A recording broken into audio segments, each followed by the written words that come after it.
कढईमध्ये 1 चमचा साजूक तूप गरम करून त्यात 2 वाट्या ओला नारळाचा चव परतून घ्यायचा आहे। त्याच्यामध्ये थोडी काजूची भरड, थोडे बेदाणे घालून परतायचे। 1.5 वाटी बारीक चिरलेला गूळ घालून परतायचे। सारण बनवायचे, त्याची वेलची पूड मिसळून घ्यायची।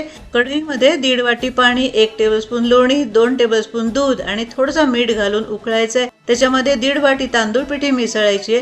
2 मिनिटं बारीक गॅसवर झाकायचे आणि गॅस बंद करून 10 मिनिटांसाठी ठेवायचे। आता हे पीठ व्यवस्थित असं मळून घ्यायचं आहे आपल्याला। आता मोदक पात्रामध्ये केळीचं पान ठेवून तेल लावून घ्यायचं आहे। आता त्याचा गोळा व्यवस्थित मळून घ्यायचा आणि अगदी पातळ पारी तयार करायची आहे आपल्याला।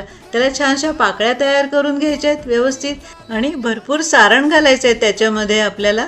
आणि आता हलक्या हाताने ह्या पाकळ्या आपल्याला वरती ओढून घ्यायच्या आहेत ह्या अशा। आता हे मोदक पाण्यात बुडवून डिशमध्ये ठेवायचे। आता मोदक पात्रामध्ये हे मोदक 10 मिनिटांसाठी मोठ्या गॅसवर वाफवून घ्यायचे। 10 मिनिटांनी हे बघा तयार आहेत आपले उकडीचे मोदक बाप्पासाठी।